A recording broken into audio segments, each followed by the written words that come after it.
Well, it's a pleasure and thank you for joining us on this coffee court where we ask the critical questions. It's always my pleasure when I meet, of course, entrepreneurs, business people, people that matter in this nation. I am talking about the policy makers.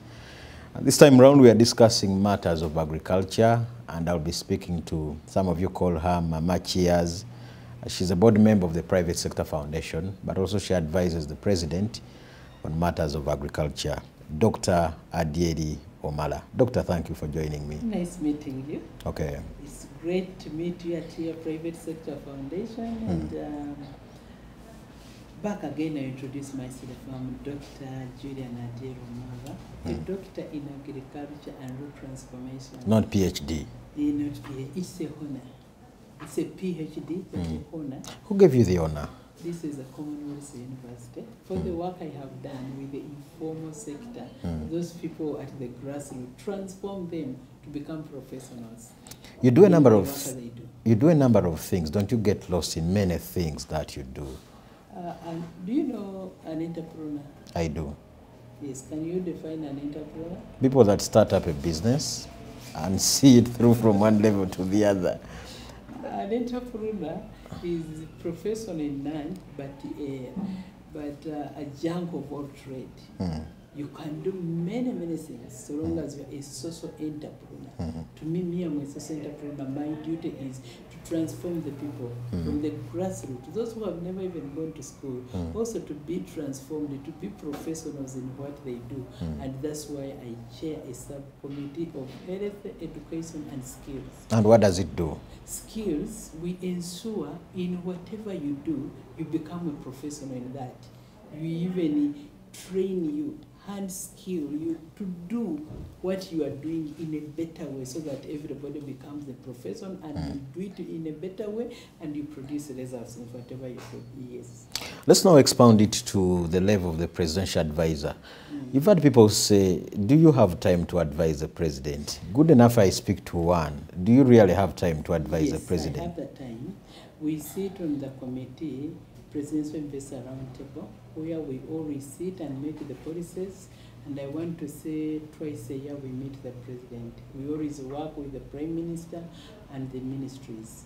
And Uganda Investment Authority is our coordinator.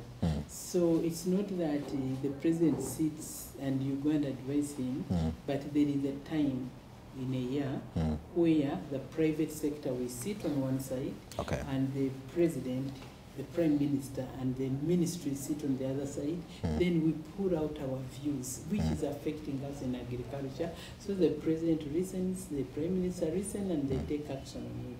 That's how we advise. But you don't have a chance to sit the president alone and advise him alone. No. We advise on the issues of policy. How can we improve the agriculture sector? What are our views as private sector? So we are coordinated by Uganda Investment Authority. That's how we advise. Okay. The rains have started, and good enough we are talking about agriculture. Is this good enough for Uganda?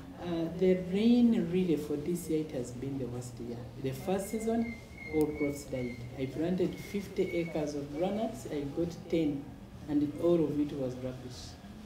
And also the maize died and whatever. This is the second season. The rain is not consistent. So we are a bit worried, yes. Okay. Statistics, the current, tell us that 37% is what agriculture contributes to the current GDP of Uganda. Is this good or bad enough? To me, I want to say it's bad enough because we always proud the power of Africa. And indeed, Uganda is a part of Africa, and we have the capacity to improve the agriculture sector. But there is always a gap between the informal sector, they call it the undeserved, and the academician, those one who know. So those one who know have their ideas in their brain, and those who don't have the ideas. So unless we bridge that gap and work together, that's when we shall be there. That's why at our farm, Noya Farm, we decided to make D-Right Farm Institute for hands-on skilling. And we had decided to put in accommodation so that those who have the knowledge should come, and those who seek the knowledge should come, so that those who need the knowledge learn from those who have the knowledge, and those who have the knowledge should transfer it to the practitioners. That has been a gap missing, yes. Okay. Good enough you advise the president on agriculture matters. Now advise Ugandans. The seasons have changed. Many times Uganda gets lost in exporting this and that. What do you think are some of the critical areas that different regions must concentrate on, given the current era, Doctor? To me, I believe in one thing. We should do things in the right way. That's why, to begin with, I call upon the professionals to come and guide us in agriculture. For me, I'm a born of Hoima. I have a factory in Kawempe in Kampala, married in Tororo, but I decided to put my farm, my mango farm, in Noya district. Why? There was a study which was done in the 50s by the alien from Karuma up to Sudan. Those areas are good for fruit farming. And I followed that study. I bought land in Noya. I planted 1,000 acres of mangoes. I planted citrus. I planted guavas. I planted raspberry. Whatever I have planted has come out perfectly. There is no magic, but because the texture, the climate fits what I'm doing in that area. That's why I'm succeeding in agriculture. Are you saying everybody should do the way you did, Perfect. Doctor? Perfect. Me, I'm a doctor in agriculture and road transformation. And when I'm doing my work in the community, that's what I'm meant to do. I'm doing my job. So, if you want to grow avocado, go and test the soil. Where avocado grows well, you plant it. And where does it grow well?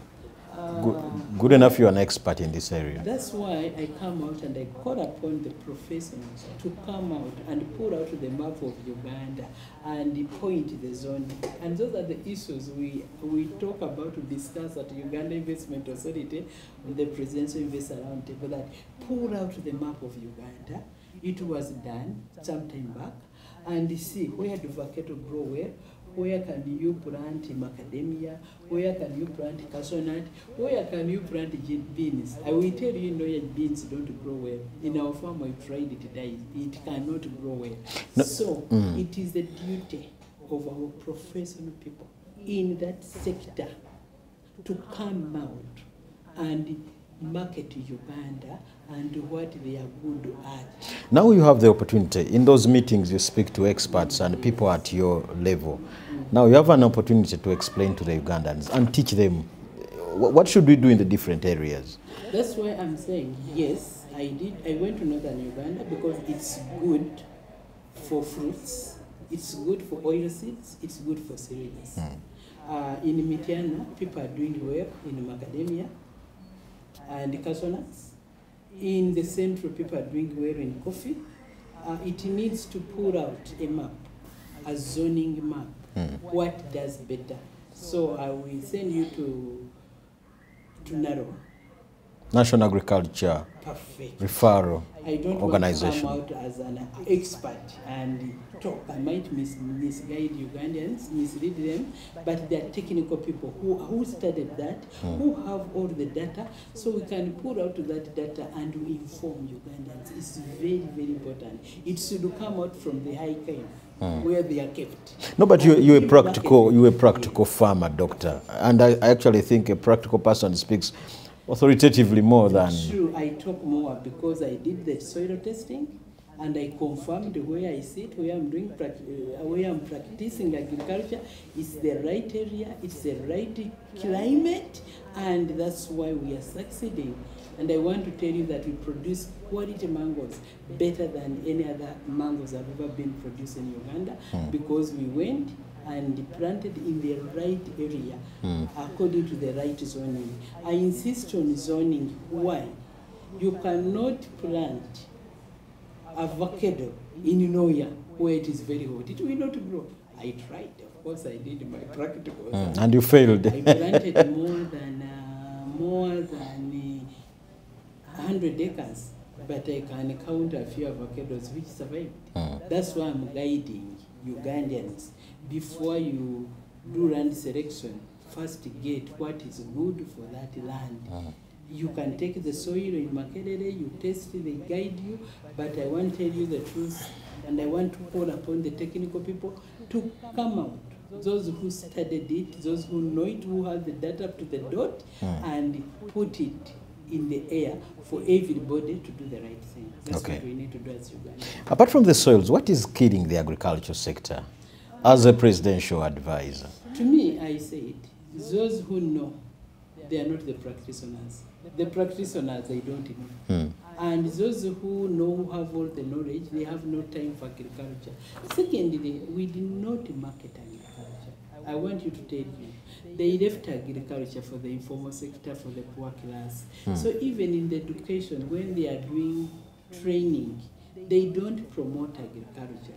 To me, as me, I love agriculture, and I know it is the best way. Even if you are a civil servant, when you retire, you go back to the land where you come from. So why can't you do it a bit earlier, when you still have the energy, when you still have the money, and when you have the knowledge? We left the agriculture for the informal sector, the 60–80%. Those who have no money, those who have no knowledge, they are the one practicing agriculture, and they are the one feeding us. Now, if us who have gone to school, who have the technical knowledge, who have the money to invest, we go and invest in agriculture, it will be exciting. So that is a gap we need to bridge. So who should address the mindset issues? If you are saying it's left for the informals, who is responsible to address these matters? To me, I put it to government. Why to government? It's their duty. One, to ensure that they partner with us, the private sector. Why can't I attach it to you? Because you have the privilege to advise the president. You reach where many of us don't. I take it up and I do my job and I need advice. And not only to end up at advising, I'm a practitioner. I went ahead, I decided to start a Delight Farm Institute for hands-on skilling. I decided to do the community outreach. Right now, my team, they're in the community. We are empowering 6,000 youth under the project Delight Farm with younger people. We are distributing sorghum. These sorghum seeds were bought by private sector, and we are also adding up guava seedlings and the mango seedlings. We are in the community doing our job of transforming the youth. That is 6,000. We are also working with UN Women. We are empowering 3,000 women. So me, I'm doing my job, and I thank God for that. You seem to be proud of the northern Uganda, and many of us are saying that's a no-go area. You know what is currently happening. You seem to be proud of the northern Uganda. I'm so proud of northern Uganda, especially Noya Atlantis. It's known by the large commercial farmers. We are many, and we have the Investors Forum. And there is a time when I was the chairperson of the Investors Forum in Noya District. I'm proud of that, because for us, we saw the light.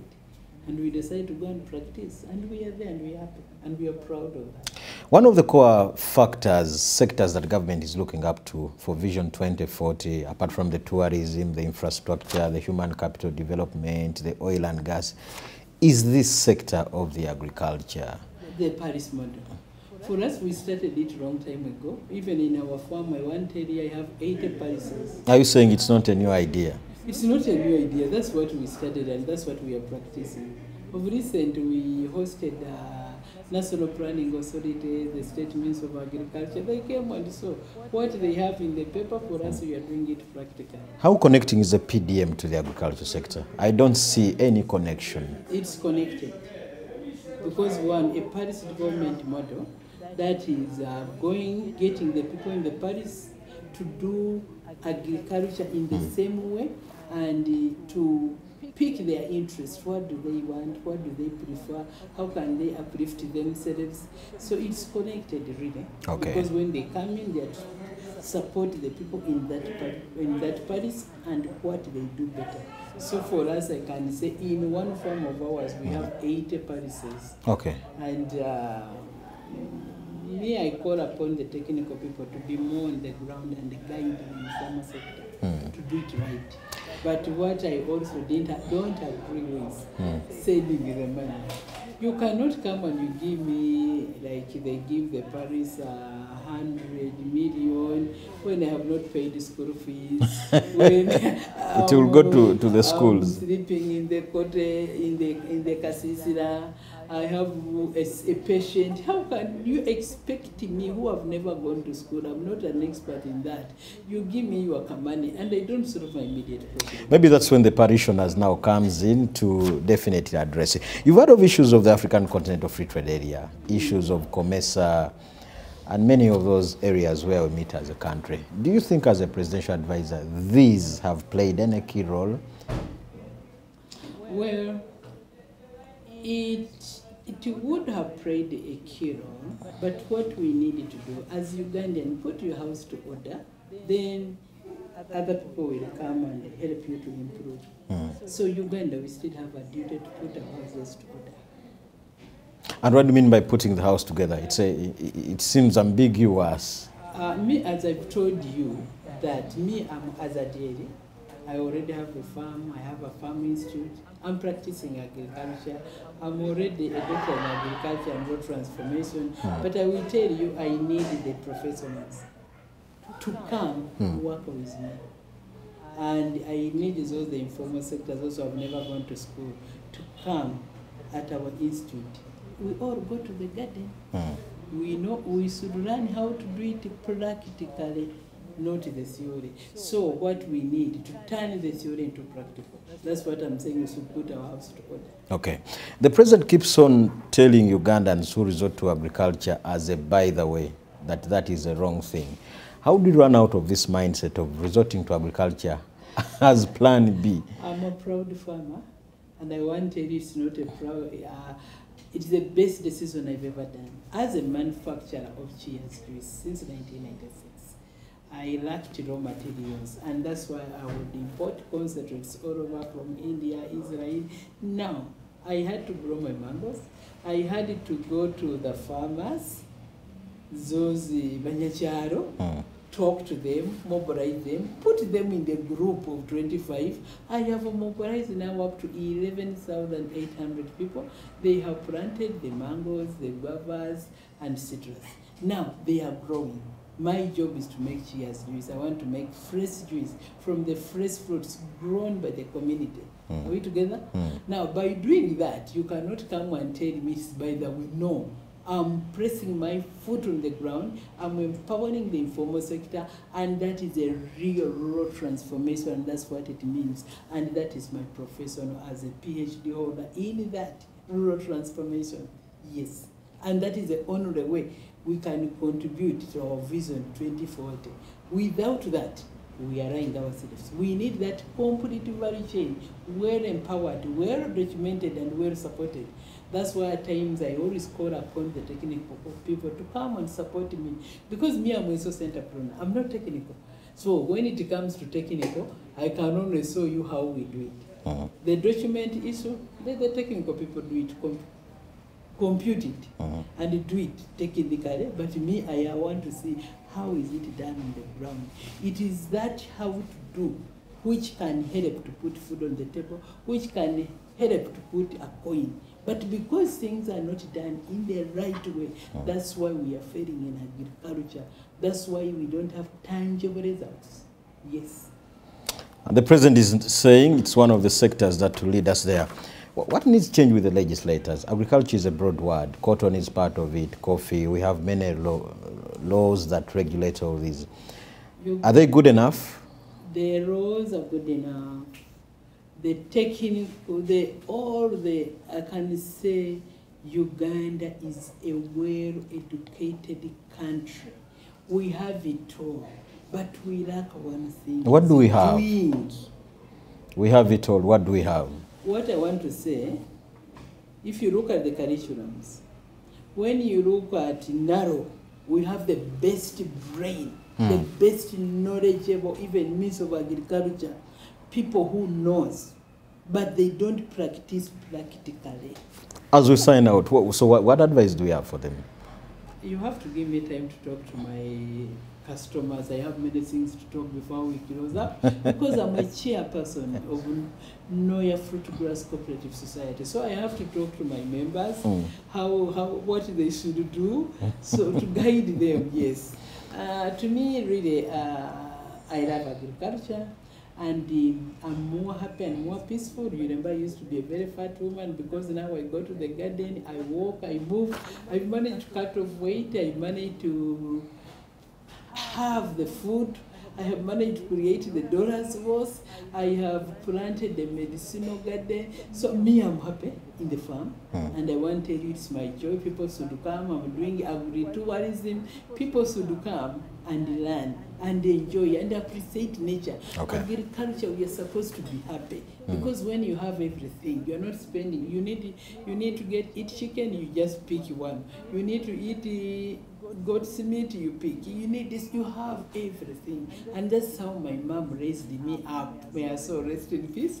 A mom, you must have everything at home. A home of abundance. So that's how I want a fellow Ugandan to be, that life to lead. Okay. You are happy, you have it all. So I call upon the technical team to come and join us, and they do their job. Doctor, thank you for speaking to us. Matters of agriculture and how it can be revamped continues. This is the Coffee Court, and I've been speaking to Dr. Adiero Mata. She advises the President on matters of agriculture. We drive your business as Smart 24 TV.